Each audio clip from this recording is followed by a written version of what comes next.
Hello, everyone. We are finally here, and I have the man himself, Pete from Pete versus Plants. Yay! It's good to be here, Nora. How are you going? Well, you can see I'm just really, really excited. I'm wearing my hoodie that I wore when I did all the unboxing. I'm just, I'm as happy as Larry. How are you? I'm good. I'm tired, but I'm good. Small children, late nights. My God, not a good combination. You're out of the woods now, but it's other problems, I imagine. Well, I do have other problems, Pete. I do get some sleep, but that's just about it. And then the rest of the time, anywho, tell us a little bit about Pete, whatever you want to say. Just a little bit. Introduce yourself a little. I guess, I'm Pete versus Plants. My name is Peter Smithson. I have a background in biology. I went through university. God, it's so weird. The longer you're out, you're like, it was so long ago. But I did a bachelor, a master's, and then a PhD in biology. And my PhD was focusing on the evolutionary biology of Australian rodents. So working out how they were related to one another, why and how they evolved and ended up in different environments in Australia and everything like that. That was what I was sort of passionate about. So you were then Pete versus rats. Yeah, pretty much. That's it.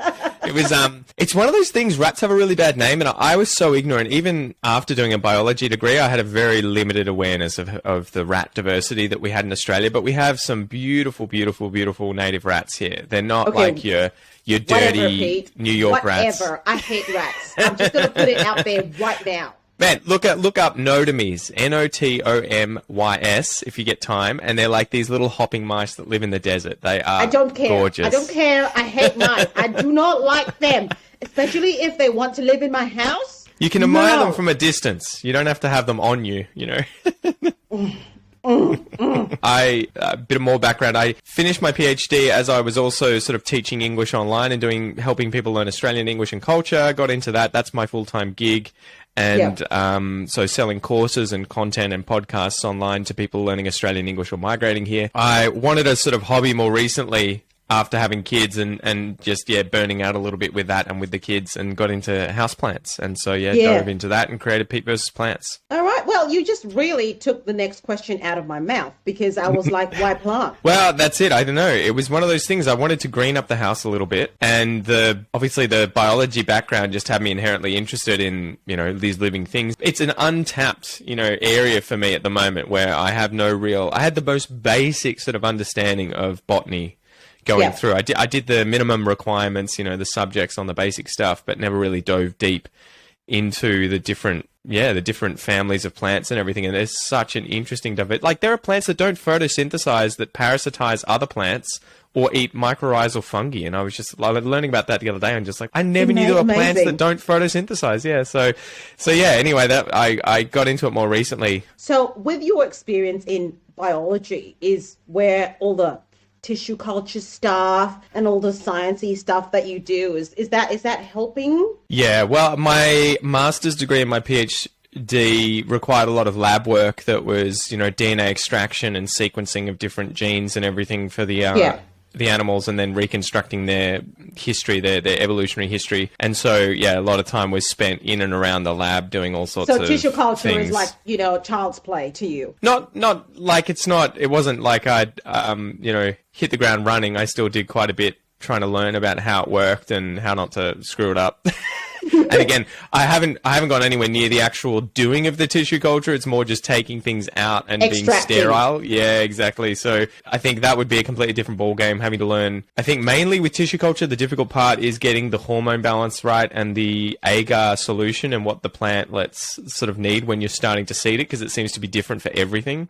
So I think that's where you probably have to have quite a gift for an experience for being able to do it effectively. Coming up with the new solution when you're doing a new plant or whatever, like that would be a completely different ball game. But taking them out is definitely easier than it seems. I want to talk about plant shopping and going broke, because a lot of us do that. Pretty a lot much. of people just can't help themselves when they're in a nursery or when they go to the shops. Just, oh my gosh, I gotta have that.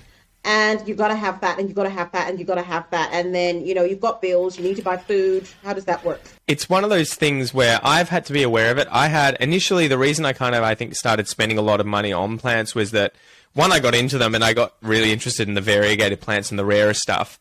And then entrepreneurial side of my brain was thinking, how do I make money from this? Like, I love this as a hobby, but I want to make money from it because I want to treat it like a business. I want it to pay for itself, and I want it to earn money potentially. So I was constantly thinking, what areas of the plant hobby can I get into that are interesting, but will also end up producing a profit or at least break even? I never thought of myself as like a shopping addict, and I don't know if I really am, but I definitely feel the pull and the enjoyment and the dopamine rush when you get plant mail or you purchase something else, and I can see how, you know, this could get out of control if you weren't on top of it and you weren't trying to be more, you know, what would you say, business minded. But yeah, it is a very interesting hobby. Where I haven't ever really been in a hobby where I've seen as many people talking about shopping addictions as I have in the plant community. It seems like a lot of people face that kind of issue themselves, and it's spoken about much more openly, which is amazing. Yeah, because it's all about the next plant, the next plant, the next plant. There's always a next plant. But I'm really it's so funny how you've gone on to talk about investment, because that's one of the things I wanted to discuss with you, actually, because I know that you do a lot of that, and you've just told me how much of that you are doing. Gosh. So do you think that it's still a viable thing to do, especially in this current market where a lot of the rarer plants are being made so much more available and so much more cheaper than what someone like you, who's, you know, buying plants for investment to sell on, would sell? What's your take on that?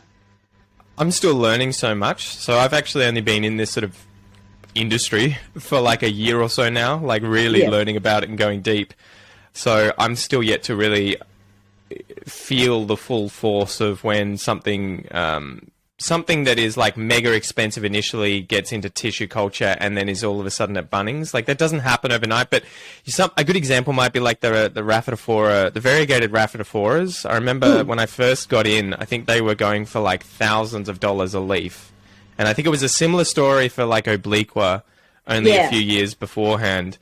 And now you can find, you know, variegated Rhaphidophoras for a few $100s for many leaves, and the Obliqua. I bought an Obliqua for, I have quite a few of them now, but I bought them probably for about $200 each, thinking I'll just grow them out. I was inherently interested in them anyway, and that's one of the other things. The other rule for myself is only buy things that you would be happy with if they suddenly went to $0 anyway. Sure, so, then it's yours and it's fine.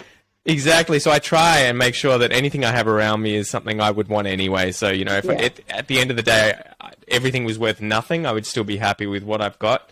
But yeah, the Oblique was just plummeted in price as well. And so I chucked one up for auction a while back, and it went for like $80 after I had bought it for like 200 and something. But I was sort of like, I just wanted to get rid of it. I had too many of them. So it was an interesting experience sort of learning that. But then, you know, another win might be I bought a really small Ilsamanii cutting, I think probably about 3 months ago, and it had 2 heads on it, so I cut it in half, and then I sold the 2 of them the other day for the same price that I bought it at originally. So I think I doubled the money. Yeah, so it can happen, but yeah, it is interesting kind of learning about which plants are popular, which aren't. And I think a big thing is just having diversity. Like, I know people in the industry who just have loads of albos. Yeah. You know, and I think albos are one of those, Monstera deliciosa albo, you know, the Borsigiana, whatever you want to call it, are probably a staple that everyone's always going to love. And so you probably can afford to kind of dump everything in one area. Like one of my friends had 300 of them. Jeez, 300? Yeah, she had like she has a warehouse that she just hires, and she just keeps propagating.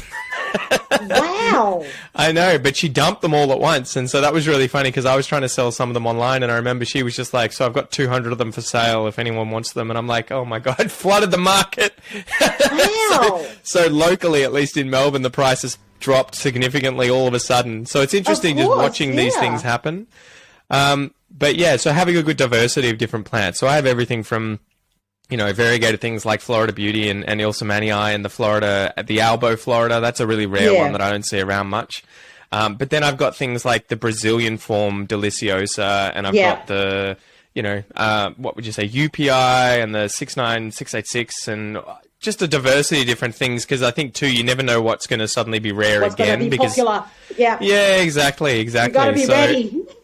Exactly. And, you know, I think too, just having a diversity of things that you can put up for sale. Like, I do all mine through eBay at the moment. And it is an interesting thing. I've got friends in the industry who have large nurseries, and for them, it's kind of like doing the rare stuff isn't worth their time because it requires way too much labor, right? Taking individual photos, putting them up online. So they're like, I'd rather sell 100 things worth $20 than one thing worth $200. Yeah. So they don't really focus on the rare stuff. So I think that's my sort of area in the niche, and that your area, you know, the average plant enthusiast, if they want to turn it into an investment, you don't necessarily have to go all out like I did. I just sort of have that personality and that lack of control. Yeah. So everything, including the kitchen sink. Yeah, pretty much. And I need to make this work. But if you get like a handful of rarer plants that you're already inherently interested in with a goal of turning them into investments, selling them, you know, then even if it's just for using them to pay for themselves. A lot of my plants don't get very big at the moment because I have to keep cutting to be able to sell them and to recoup the costs. And then once I've sort of broken even, then I'm kind of like, okay, I can just let this one go. So people ask me all the time, do you sell your plants? And I never sell my plants. I've never gone down the route of selling plants because I think, there's enough people selling plants out there. I don't need to join that, and I don't need that stress. Exactly. Yeah, well, that's the trade-off, as you were saying. Yeah, making sure there's no pests, keeping everything nice. I don't want to deal with all that. But I love the concept of actually chopping them up and having them pay for themselves. Exactly. I like that. But then I'm also thinking, if I did do that, would I actually be saving that money to have them pay for themselves, or would I then just go and buy another plant? That's my current issue. That's my current issue, man. Like, again, full transparency. I recently lashed out on succulents and cacti, if you've been watching my videos on my channel. And the good thing is that it's kind of a breath of fresh air where for some reason in the cacti world and succulent world, everything is so much cheaper.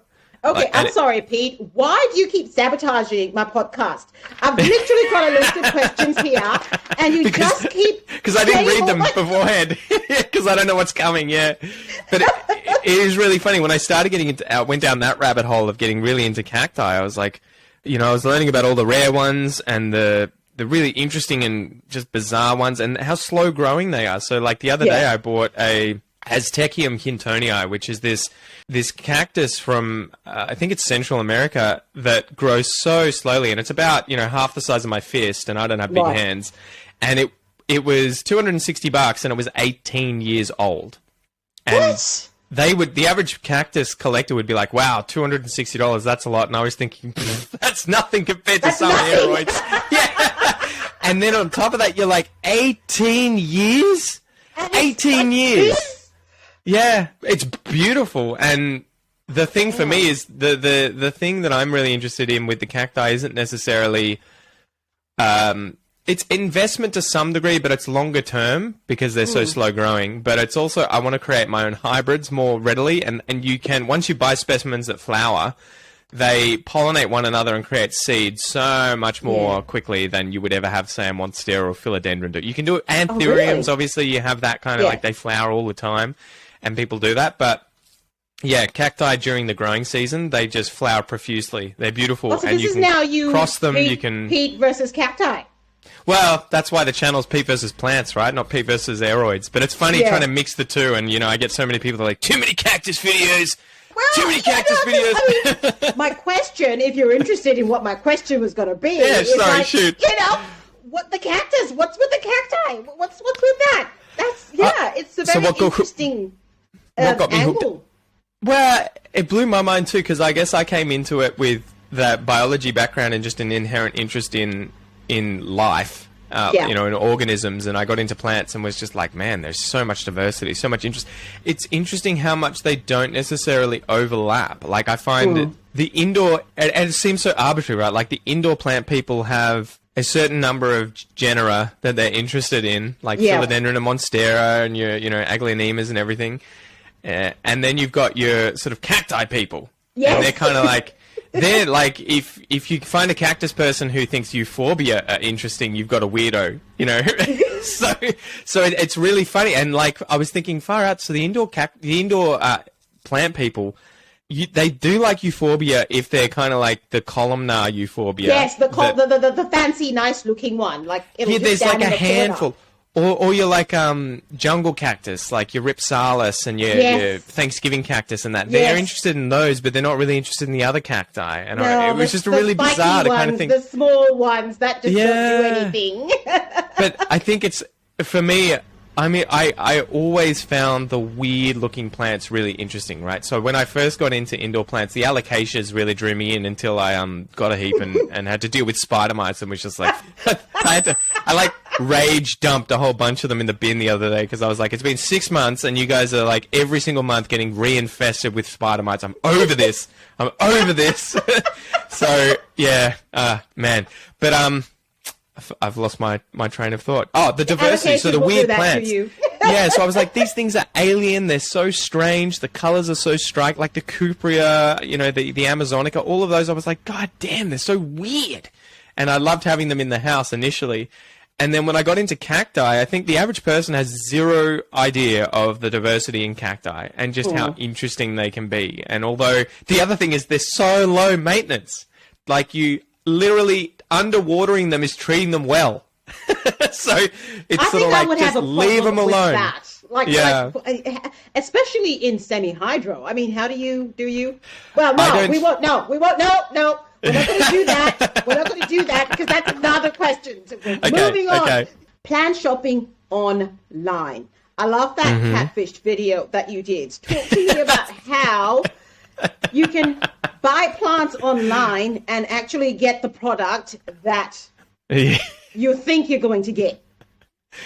Well, it's a bit of a crapshoot, right, at times. And I think the good thing is, for the most part, and I've bought hundreds of plants online now, I think 99% of them have been exactly what I've purchased, right? Or exactly what I thought I was getting, where most people do the right thing. And I've been kind of catfished by both individuals selling on places like eBay or Facebook, as well as shops selling online too. Like sometimes, especially bigger stores that aren't showing you images of the plant you're going to get. Of the actual plant. What you see is what you get. Yeah, I was getting a Monstera dubia, and I was like, this thing looks amazing, leaves look big, and then I got it, and I was like, fits in my hand. I was like, are you kidding me? I was like, this thing is vining, and the leaves were the size of my thumbnail. I was like, damn it, man. I mean, again, you're kind of like, fair play. It was $15. Yeah. What was I expecting, for them to deliver a tree? But at the same time, you're kind of like, dude, like the images were not like what was being advertised. So it can be a crapshoot. The catfish video I did, I think it was tongue-in-cheek, where I bought an Anthurium vichii, and the images, it's one thing to have an image of like the mother plant or what the large specimen will look like eventually, and to have one image, maybe two if it's labeled mother plant not for sale or whatever. Exactly. But if you have like 4 different images of 4 different plants of 4 different sizes, and the plant for sale isn't actually in any of the images, and you even in the description might have plant is small and in tissue culture and not shown, it's kind of like, that's where it starts getting a bit ethically kind of dodgy. But buyer beware. And I obviously saw it and was like, wow, $60 for an Anthurium vichii, that's an insane price. Bought, I sold, I want it. And so as much as I felt like at the time, I remember it showing up and being like, this package is tiny. I have a feeling the plant that I think I'm getting is not inside this package. And then pulling out a tissue culture vichii where the plant that I'd seen in the images looked like it was, the leaves were bigger than my hand. So I was like, okay, mildly disappointed. And that thing is still growing in a prop box and is about the size of my fist now, so like a year later or whatever. But fair play, I should have asked more questions. I should have checked more thoroughly. I should have maybe read the description more thoroughly. Yeah. So I think it goes both ways. There is, it's your responsibility as a seller to be ethical and to show people what they're going to get. Otherwise, you're going to be the one who's constantly ending up with, complaints, refund, or asks, and a bad reputation. But it's also you as the buyer. And this is the thing. I don't think I've ever been in an industry or had things that I've been buying or whatever where I've just been so kind of like jumpy on the thing. Like the moment you see it online, you see an ad for it, you're like, take my money, shut up, take my money. I want it. And it's a behavior, it's a really interesting kind of behavior that seems to be prevalent in the plant community, where you just I remember when I first got it, I'm like, why is everyone commenting S below these photos? Like, shouldn't it be a price or something? Yeah, and I had no idea. And like F, they were commenting F on auctions or something, and I'm like, is that like fail? Nil. Next in line. Yeah, no. I was like, are they offering nothing? Like, I remember learning all the lingo here. There's a few I still see, and I'm like, I'm too embarrassed to ask. I've been in the industry like a year now, and I still don't know, and Google won't tell me. I'll have to ask Chat GPT or something. But yeah, going back to the question, it's one of those things where I guess communicating with the person and only buying if you feel comfortable that you know what you're going to get, right? Yeah. So yeah, if you're unsure, don't do it unless the risk is kind of worth it in your eyes. But I think I hear what you're saying, and all that is very sensible for anything that you're buying online, right? Exactly. But it's what you said, where you just have this thing of, oh my God, I've just seen this plant. Oh my God, if it's online and I've seen it, everybody else has seen it. I need to buy it now. I don't have time to start asking all these questions. Yeah. I'll deal with that later. The post stayed up for 5 minutes. Oh my God, I'm the first. Exactly. Yeah. So it's this sense of urgency that we somehow get when we're buying plants. I don't know where it comes from, but at the end of the day, and I've it's had FOMO, to manage I think, that. right? It is. It's a very that collecting kind of behavior and FOMO and. Yeah, I've had to manage that for myself, actually. Yeah. So I'll see a plant that I want, and then I'll be like, okay, fine, I'll go away. And maybe come back a day later. If the plant is still there, I'll look at it further and, investigate a little bit more. I'll go away and come back a few hours later. If the plant is still there, my investigations are sound, and then I say to myself, well, it's meant to be. Mm-hmm. See, this is what someone who has quite a bit of experience in this area, I think this is how they behave. Whereas I think when you're still, it's that younger brain, animal instinct. Yeah, I'll deal with it later. I definitely don't think I've been 100% responsible. Every single time I purchase something, and emotion comes into it all the time.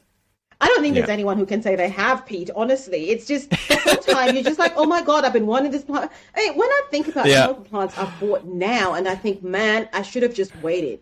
I really should have just waited, because that Hoya Australis Lisa is now like $20 in Bunnings. Like, for Pete's sake. I bought like 2 leaves for $200. Yeah. What?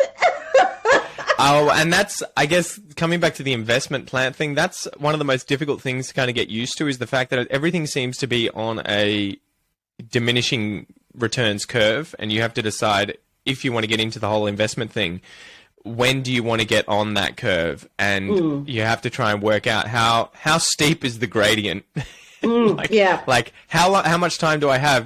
How many plants do you actually own? Do you know? Oh, God, no. It'd be over 1,000. I mean, again, depends. What do you call a plant, right? Because yes, that is a very good question. Yeah, so that's it. If we get to it, what's a plant? Yeah, is it, if you've got propagations, you've got corms, you've got seedlings, they're the bulk of my plants. Like, if I say I've got over 1,000, it's not like I have 1,000 plants on moss poles sitting around the house. Yeah. It's, the box of 50 anthurium seeds that really bumps up the price, the number of plants that I have. So, and then cactus seedlings too. Like, I bought 1,000 different seeds recently and just put them all in Chinese food containers to germinate, and they sit in there for a year. So you don't have to do anything, just leave them alone. Okay, maybe we won't count those as plants. Yeah, exactly. I think that's just 1, 2, 3. I'll need tweezers and like a magnifying glass, and I'll be like, I think, oh my God, is that half a plant? Yeah. Yeah. No, we'll just talk about real plants, like big, nice specimens. What do you call a plant? How many do you reckon you have? Probably 300, maybe. Maybe less, but I have a lot of succulents and other things sitting around the house, decorating the place, that are in pots, and then I've got, mother plants. It'd be a few hundred. But then if you were to talk about propagation, seedlings, corms, all that sort of stuff, things in my prop boxes, that's the 90%. We're not gonna look at prop boxes and propagations because you're a plant seller. That's different. It's probably a good 200 at least, and I feel like I'm probably at my limit with care. Like, it seems like the smaller the plant is, the easier it is to care for, because you find ways of just putting them together and shoving them in a prop box, and you don't have to really look at them very often. Just give them light, and that's enough. They stay moist. But the larger plants, the ones on poles, initially I remember starting the plant journey, and I was talking to Jan from Sydney Plant Guy, before he kind of really exploded over the last 6 months with his YouTube channel.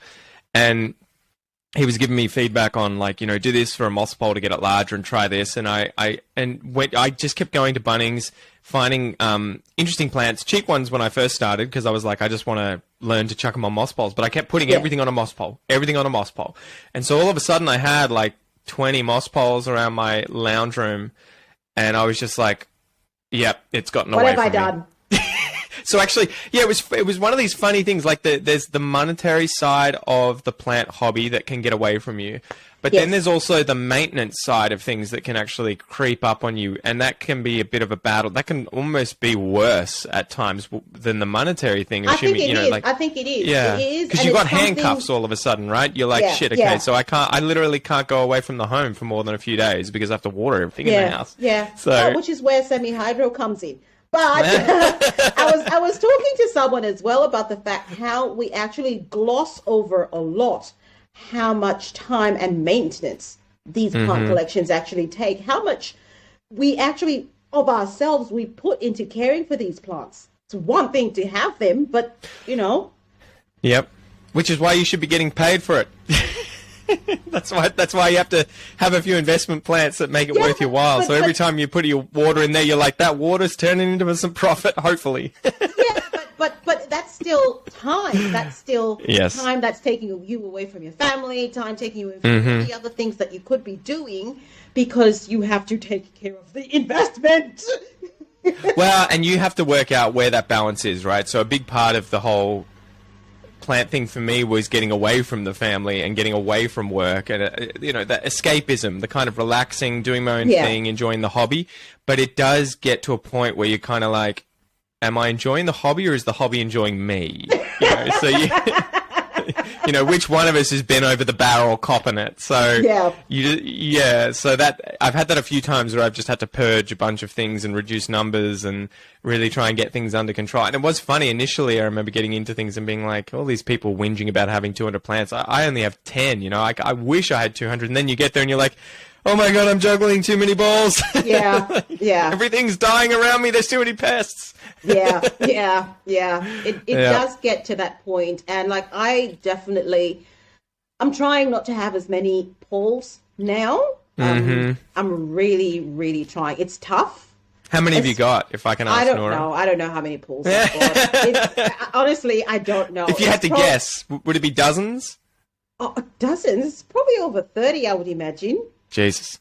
Yeah. Quite a lot. I think I'm trying to do the thing in my head, maybe 10, I think I've got. I don't, like, everywhere I look, I mean, just like right now where I'm sitting here, 1, 2, 3, 4, 5, 6, 7, 8, 9, 10, 11, 12, 13, 14. Just literally, this is not my plant room. Wow. Yeah. It's hard. I get jealous too because there are so many plant-fluencers that don't have kids. I don't know if you feel this. You can tell me what you reckon. But the amount of space that they can allow their collection to take up in the house is just phenomenal because they don't have small, grabby, dirty little hands. Well, maybe going for everything. Let's pivot this conversation into that, actually. Yeah. And I think this is something that probably, I don't know, it's probably we need to talk about, to be honest. You know, a lot of and this is not bagging anyone. It's not, you know, everybody's situation is different. But I think when we're looking, exactly what you said, a lot of these plant influencers actually don't have kids or, you know, they kind of lead a very different kind of life from the life I lead or the life you lead, for example. You know, so they've probably, their time is their own type thing. And every time I'm trying to, for example, when I'm trying to do something, I'm trying to make a video, I'm trying to edit something, someone's, Mommy, I can't find this. Mommy, I'm doing it. And I'm like, I'm trying to work. Do you think the so-and-so influencer gets all these disturbances when they're trying to do it? This is why I can't get ahead. Yeah, I know. If I have to choose between the plants and you guys, it's the plants every time. Exactly. So just getting getting that a handle on the reality of what you can actually do as someone who does have other responsibilities like children and things, and how many plants you can have and where you can place them is really important. Because it's funny, sorry to interrupt you there, but I had this sort of interesting stage. Like the plant thing kind of came about as my daughter she would have been about 6 months old, maybe a little younger than that. So she wasn't a problem because she couldn't crawl at that point. She wasn't moving. Yeah, and my son at the time, he's 21 months older than her, so he would have been about 2 years old. And so he'd just gotten out of that phase of grabbing, pulling it off things and being interested in stuff. And so I had this kind of like beautiful zone where I did end up filling the lounge room with stuff. And it wasn't a problem because she couldn't do anything. And so I didn't realize though, because as I started filling everything out, she started crawling, and then I was like, oh, okay, so everything just needs to be above about a foot. And then she could stand. And then she started walking, had to move everything out of the lounge room. No, in fact, for the first few months, I just had like a child barrier around half of the lounge room that was like all the plants up against the windows to keep the kids away from them, from touching them. And it worked, but it was just taking up too much space. So I ended up acquiring her bedroom and putting the kids together. But yeah, it is really interesting. I remember, this is a really funny story, hopefully, but when I first got into plants, I was like, this must be how it feels to be gay, trans, or a person of color coming into a location where they are not the majority. Because when I was as a sort of, fat, white, straight male coming into the plant community, I felt totally unrepresented. When I looked at influencers, I was like, I'm not gay, I'm not Asian, I'm not, I'm not a young, trendy white woman. And so, but it was really funny because I kind of felt, I was like, I don't see anyone who represents me in this world. Like, are there white guys who are straight that like plants? Am I going to be the weirdo showing up to events and everyone's going to be like, who's this bald dude, coming in with his plants? But pretty quickly I started loving like the diversity of the community and really, getting into it. But yeah, I think a big part of it is as well, seeing all these influencers who are young, trendy women or gay men that they all have pets, but they don't have kids. And so that was another thing. I was like, I don't see any influencers, at least not many, with toddlers or really young children that have to battle with that life and having plants as well. And so that was another part of wanting to make my channel and include my kids in it. Like I get people all the time saying, don't show your kids online. But I'm like, it's part of life and I want to include them. And I also want to show people that... that's your personal choice. Yeah, it's nothing to do with anyone. It's a battle, that you have to kind of play with and that it's not easy, and this is real life. Like so often I'm showing people the house in the state that it's in because the kids just, what it's like. And I'm just like, this is real life. I don't have time to put makeup on and clean the house and then, and then film. You always have time to put makeup on. I've done it. You know what? I'll tell you, I've done it twice. And it's when I've had like a scratch or a pimple on my forehead because I'm bald. It stands out like a sore thumb. So I was like, went to my wife and I'm like, do you have my coloring foundation? Yeah, whatever it is. Can you chuck it on? And she's like, yeah, no worries. I thought about that too. I should do an episode where I have full makeup on. That'd be amazing. You should. I think that would go down really, really well. I feel like I would. I feel like it would be incredibly uncomfortable. I don't know how you guys do it. I feel like just having that stuff on my face would be such a distraction. For me. Yeah. For you, it probably would. Yeah, and probably for you guys too. You'd just be like, what the hell? All right. No, I would probably just want to know, what is that lipstick you're wearing? What's the shade and where did you buy it? I'll do one with cheap stuff and then I'll do one with expensive stuff.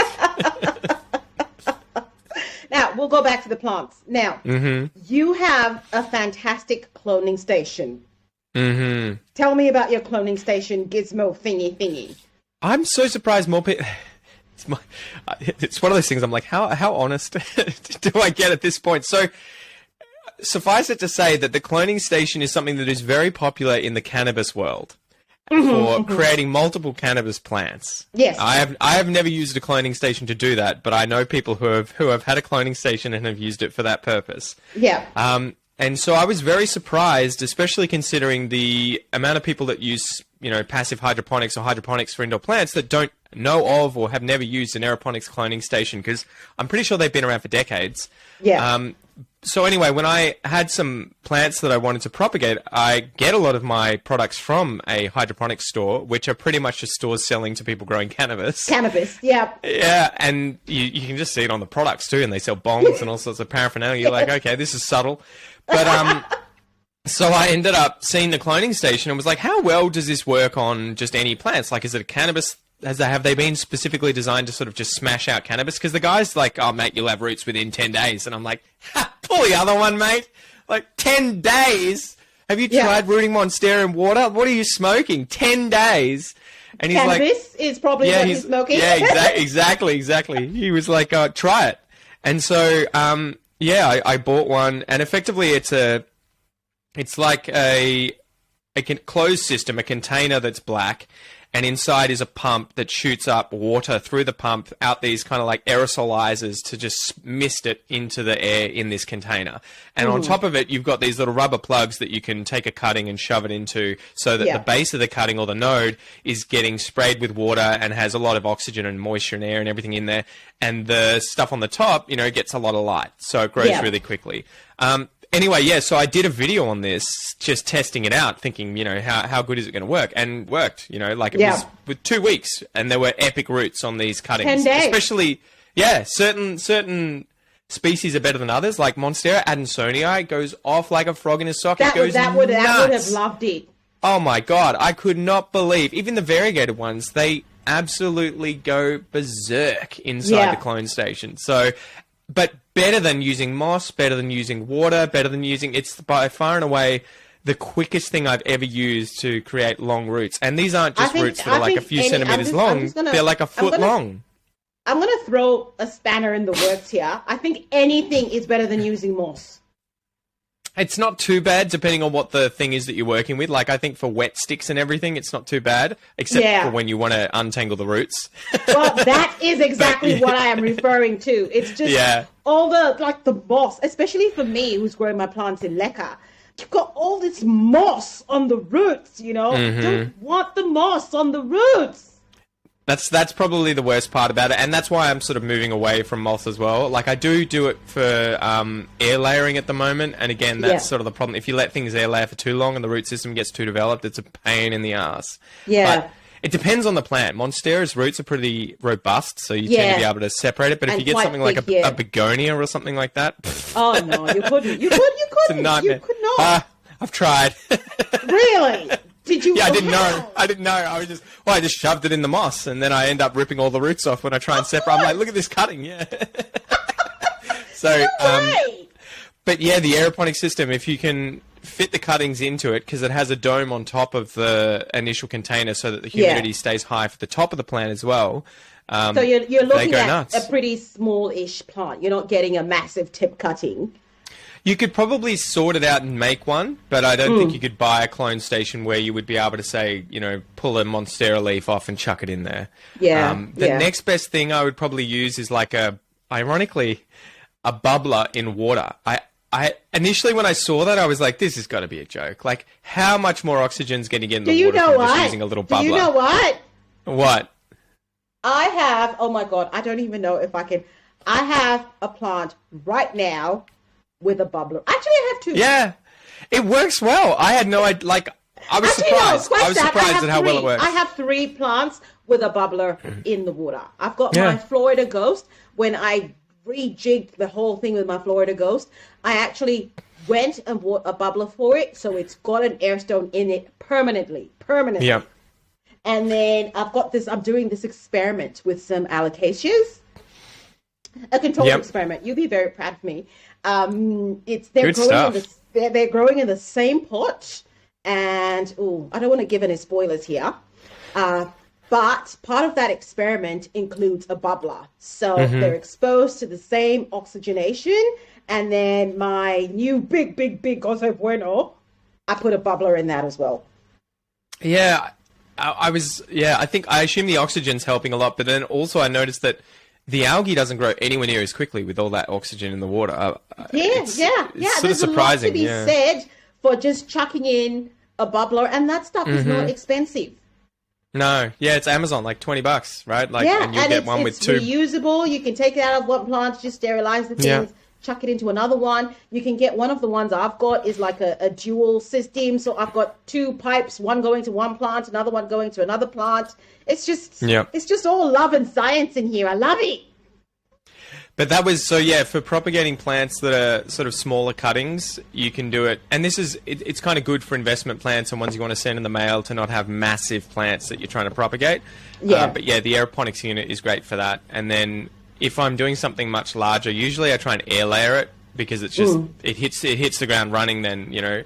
Otherwise, if you have nodes without roots on them, I chuck them in water propagation with a bubbler, and that seems to work really well. Yeah, I have used prop boxes. I've got a lot to go through that have moss in them that I haven't really opened in like 6 months. So I'm sort of surprised. I have to go through and be like, what's in here? How long does that take? Well, it depends. I think it depends on the plant and, you know, how you've set it up. But usually a few months, you have to leave it alone and just ignore how long does it take to separate the roots from the moss? I mean, yeah. Well, and it depends. There's some really interesting... I've done it with alocasia before, and for some reason their roots are kind of like... not slimy, but they don't have the same kind of hairiness to them that grab onto everything, so you can almost just pull them away. No, yeah. I had a few. I had heaps of corms in moss, and I remember being like, oh, this is going to be a nightmare. And they would just separate straight out. Oh, that's surprising, Wow. you know, whereas other ones you'll rip the roots off, or they are just covered in a layer because of the hairiness. Like Monstera, as easy as Monstera are to separate out from the bulk of the moss, it's almost, you know, you're not going to get it off all of the roots, the littlest bits. They're going to be covered in this layer of kind of like little moss chunks. Yeah. Okay. Ooh. We got two things we need to talk about before we wrap this up. The first thing is how, you know, I love variegated plants. I've got my little variegated baby here. I've got another one there. I love them. What are they? Because I can't see them on the screen. Monstera here. There's a Tycon over there. Oh, yeah. Yeah. I love them. Awesome. But, of course, we all know that variegated plants are notorious for reverting. Well, it depends, right? Yeah. They can do that. They can, you know, you think you've bought something, next thing you know, it's all green, and you're like, what's going on? Now, what can someone do to make sure that, A, it doesn't revert, but also what can they do to try and get it back? Well, it's going to depend on the plant. So I guess the first step would be looking up the type of variegation and having a look on Google to see if you can find out, is it stable? Like, you know, with the Tycon, you're not going to have any issues with reversion. And there are other plants where I wish I knew more about the different types of variegation, because there's like chimeric variegation, there's, you know, the different types of stable variegation in plants where it's just genetic throughout the entire plant. But I don't think science has really looked at it much to work out what's different, because there'll be things that look chimeric, but it is stable, and there'll be other things that don't look chimeric, but it's not stable. And so it's a very, you know, interesting kind of biology in the indoor plant world. But I would be doing my sort of due diligence, trying to work out what kind of variegation it is, and then how likely is the plant to revert. If it's the kind of thing like an elbow, where you know that if it's got a node on the side that is effectively green or mostly green, it's gonna, especially if you're buying a one node cutting, it's almost certainly going to revert that way. And you have to do the whole chopping thing. And a lot of the different elbow plants are like that, where it is chimeric variegation, so that if it goes completely green or completely white, you have to cut it back to be able to get a mix of the two different cell types, the two different genomes, the white and the green, on the axillary bud that's growing out. So, yeah, I think it's just knowing what type of variegation it is, and then being aware, too, that you just never know. Like, there are plants that I bought as investment plants where I thought, this leaf is stunning. I can't wait to see it grow out. And then it grows out, and within a leaf or two, it's reverted or it's completely gone white. And you're just like, there was no way that you ever knew that was going to happen. You take that chance, right? Yeah, you take that chance. So you just have to get comfortable, too, with just chopping things up and then seeing. So a few of those plants that I've grown out like that, if you're trying to get it back, usually you want to be looking at the nodes, the axillary buds on the nodes, and working out whether or not they have really good mixed kind of variegation on them. So in the case of a Monstera albo, if you're checking out cuttings online, be sure that you're buying from someone who's showing you the actual axillary bud, an image of it, and that it looks like, if you can find one that looks like Wagyu beef, right? Like it's got that marbled variegation. Marbling. Yeah, exactly. If you can find that over the entire axillary bud, so that little oval bump on the node that is where the new growth's going to come out of, if that entire surface is covered in flecking of white and green, about 50-50, it's almost certain that the leaf that's going to come out of that, the vine that's going to grow out, will be a mix of the two, and you're not going to have it all white, you're not going to have it reverted. But if you see something that's a beautiful leaf, and then you look at the axillary bud and it's all or mostly one color, like white or green, you're in for a bad time potentially. So you'd probably want to be careful of that. And the opposite goes true. You may find leaf cuttings on there that look like crap, but then you look at the axillary bud and it's beautiful. Exactly. Just investigating that, getting used to looking for axillary buds, especially if you're getting cuttings, right? If you're getting cuttings, that's what you need to be looking at. That is assuming fantastic. that they're not tip cuttings. Fantastic advice, Pete. Excellent. Ooh, now this is my favorite subject, and I think a lot of people love this subject. Pest control. Pest control. Now, I know that you have used predatory bugs in your collection. Can you tell me a little bit about how they work? Are all predatory bugs made equal? Do they eat everything? And more importantly, can we use predatory bugs in semi-hydro? I mean, won't they just fall in the reservoir and die? So I'm still learning a lot about this sort of stuff, and I'm by no means a predatory bug expert, but I have bought the different types of mites. I think off the top of my head, one of them is Californicus and the other one is Persimmilus. So there's Persimmilus, I think, if I'm saying it right, is the large red mite that's a predatory mite, and they kind of like burn through the collection. So they're the kind of thing that are going to be there for a very short period of time, and they're just going to eat everything that they come across ASAP, you know? So again, they're a good option if you need it to work quickly and maybe in a more localized kind of thing. Like if you have a really expensive plant or plants that have been infected by spider mites and you're like, time to kill them, you know, like I really want to mess them up. Persimmilus, the red one, is the one that you would get, and you would just spread them all over that plant, and within a few days, week, they should completely get rid of your mites. Californicus is a smaller one that you usually for the same price will get a higher number of them. And they're sort of a slow burn. They're kind of like a controlled burn through your collection, where they'll probably persist for longer but take longer to kind of get things under control. And yeah, you just have to be aware that you can't use pesticides when you're using those mites, right? So, you know, that's kind of the difficult part of it for me. When I bought predatory mites, I bought like, I don't know, 30 or 40,000 of them recently to let go into the entire house. And the hard part is when you start dosing them out on plants, you start noticing spider mites, and you're kind of like, I want to douse the shit out of this thing with, you know, the most potent insecticide I have, but I'll kill everything that I just put on there. So there's that too. There's getting used to the fact that you kind of have to like leave it be, after you've done it. So if you're the kind of person who needs to be kind of washing things down, spraying them with insecticides all the time, if you find any spider mites, don't use, I would say probably don't use predatory mites, because you'll end up killing them as well. Because they're not the cheapest, are they? It depends. Yeah, they're usually about $40, I think, for a sort of canister of them that you could probably put on about 50 plants, maybe a few less than that. So it just depends on... Yeah, for me, I just buy them maybe once every quarter and just douse the collection, and it's probably $100, $150, and I just push them. So that's, you know, what's that, $600 a year. And because it's an investment for me, and I'm thinking, you know, I need to keep these guys alive, and if the spider mites destroy, are the spider mites going to destroy $600 worth of plants if I don't address them with the predatory mites? You know, there's the potential for that to happen, so maybe it's worth it in my case. If you don't have, you know, the same situation, then maybe it's not. Especially if you've got a collection that's much more manageable, and you can just, you know, be putting them in the shower, washing them off all the time, spraying them. You probably don't have the same problem that I do. And the same with, like, you know, nurseries much bigger than me are just using systemics and just blasting the shit out of their stuff, because they don't have time to treat every single plant. But yeah, so I've used those guys. They work really well. But even though you use them, they're not going to just completely remove your pests. I can see, I sat down here today and I'm looking at one of my Pariso Verdes it had light on it from a certain angle in this room, and I could see spider webs down the midrib of the leaf. And so I was like, God damn it. And I had a closer look and was like, yeah, there's spider mites on it. So it's also one of those things where it's it's management of pests, right? I think especially once you get a collection that's probably in the 100 plus plants, it's almost certain you're going to have pests somewhere, and they're just going to always be there.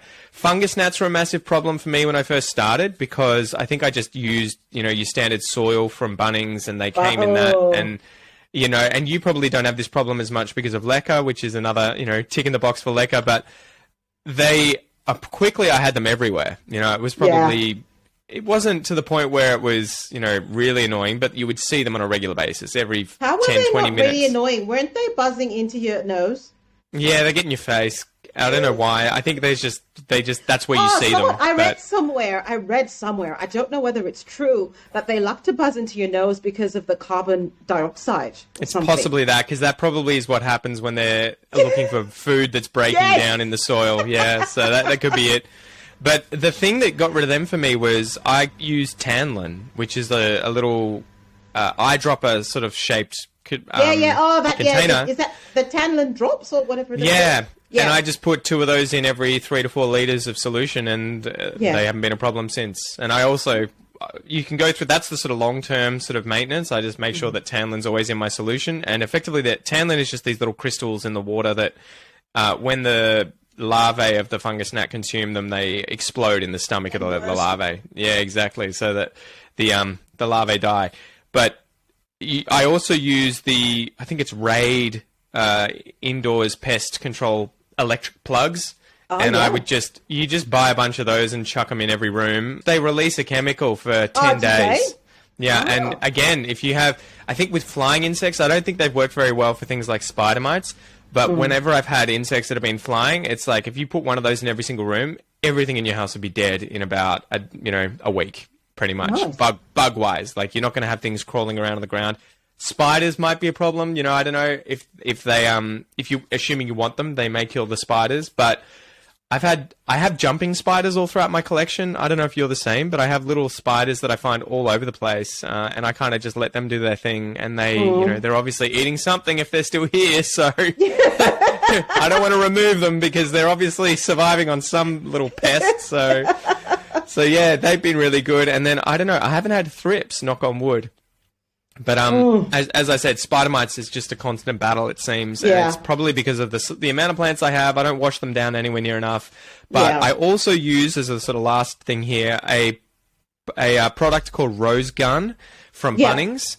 And that's the reason I use that is because it treats fungus and it treats all different kinds of pests. It's like an all-in-one spray. It's an all-in-one, yeah. And I pretty much just blast anything that I see with spider mites with that.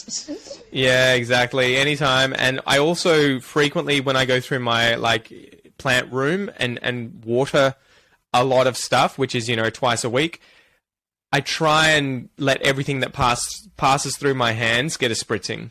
So that's another thing. But but spider mites still appear all the time. So I think it's just getting comfortable with the fact that they're here, You can't get rid of them. It's all just part of life. Yeah. So I keep wondering, I'm like, if I didn't buy a plant for another year, would I ever get this under control? Or is it just... you wouldn't. They're just... Yeah, exactly. You wouldn't. Yeah. What's your take, though, on using the predatory mites in semi-hydro if you've got an open reservoir? I don't think it'd be a problem. I think it'd be fine. The only thing that may be annoying is the fact that, because they're just going to crawl around on everything and look for something to climb up, because they climb, like spider mites, if you get spider mites and, say, introduce them into your soil, they're just going to climb up at whatever they can get, right? They're going to go up to the leaves.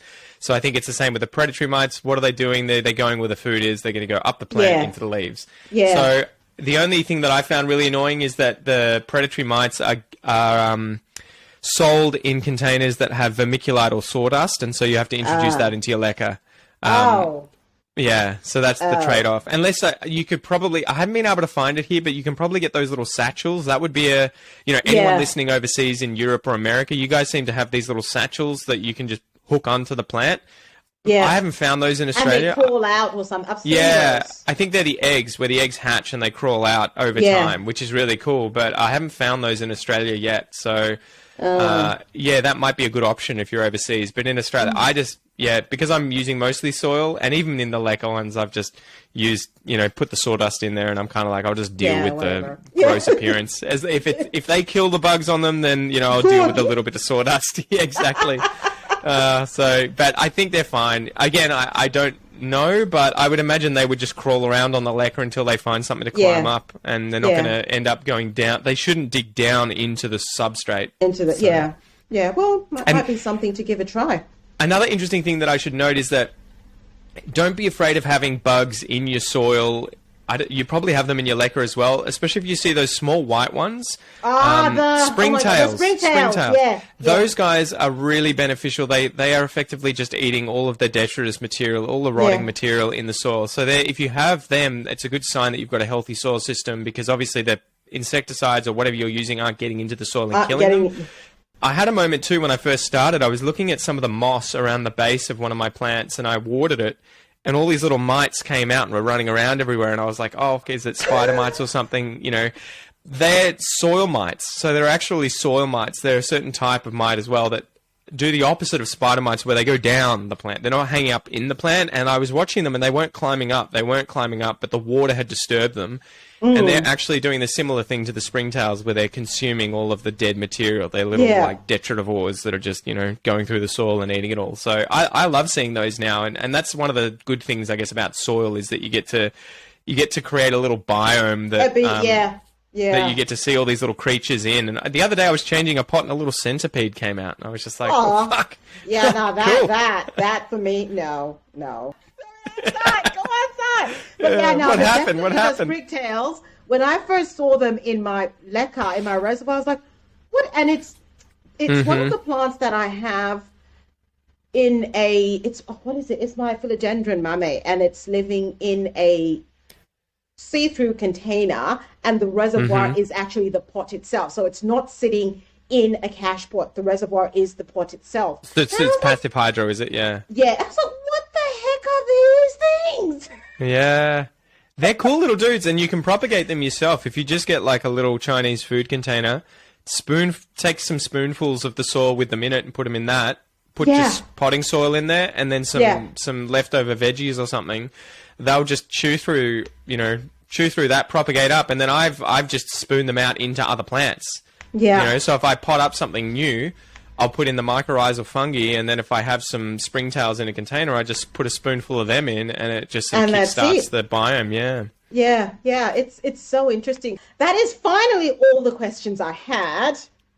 But the last thing I've got to say is, Pete, the challenge has been set. As you know, we need to have our battle. It's going to be Pete versus plant in the pond corner, the Leca queen in the Leca corner. We're going to have some cacti that you are going to choose, and we're going to do this thing. All right. It's going to be interesting. I'm worried that the cacti are going to probably die because they'll get too much water. Well, but it'll be interesting to see how it goes. We don't know. Let's not preempt the results. We don't know. We don't know. We're just going to set some ground rules. What are the rules? Or are we going to set them in the future? No, we're gonna. This is what we're gonna do, right? We're gonna set the ground rules. You're gonna choose the plants because I don't know anything about cacti. We're gonna set the ground rules. We're gonna make a video, me and you, together.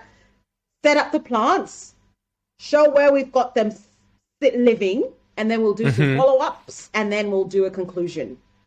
Yeah, it sounds good. And may the best man win, or rather, may the best medium win. Yeah, man, that'll be really interesting. What are your predictions? Do you have any predictions of how that's going to go? Look, I'm thinking... Look, I mean, I don't want to jinx myself, but... And what does winning look like? Well, again, these are all things we need to define. Yeah. Because you could... Again, this is that interesting thing with cacti, if you want to sort of belay this point a bit and talk about it a bit. If you give them too much water or fertilizer, they end up growing really strangely, and like sometimes they'll rupture, like they'll burst because they're taking on too much growth at once. Okay. Versus if you slow grow. So that's one of these interesting things where we'll have to determine, like, you might end up with, you know, the most huge, disgustingly big specimen that just looks horrible.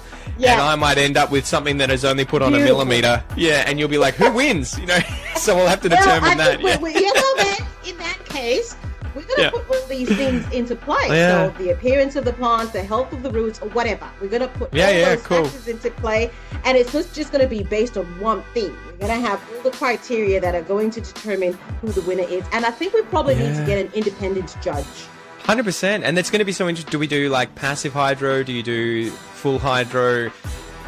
I wonder if anyone's done that, because I think cactus seems like such a weird plant to put in hydroponics, right? Because you just never think of that. Yes. But I'll chat to some cactus friends too and ask them what their opinion is about what would do best in terms of just not instantly dying. Because the other thing is too, if there's too much water available to the roots, often they just rot.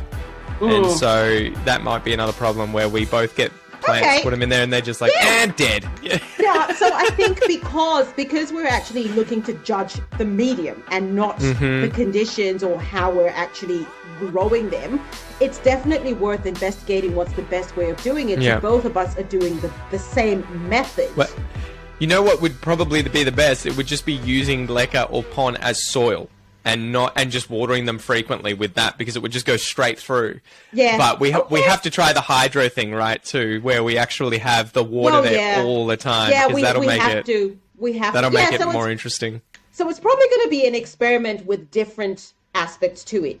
And we might have to have a few different plants. Feel the same. But we'll have to go to Paradisia or somewhere there's cheap cacti and just stock up on 5 of the same thing and be like, all right, let's just run through 5 different experiments with these guys and see what happens. I think so. I'm excited. This is going to be very, very interesting for sure. Awesome. For sure. Well, sounds Pete, good. Thank you so much. This was really, really fantastic. The time has just flown by. You were absolutely awesome. This was excellent. And for those of you who don't know who Pete is just, as you have seen, he's such a lovely, lovely guy. He's Stop awesome. it, Nora. Yeah, you are.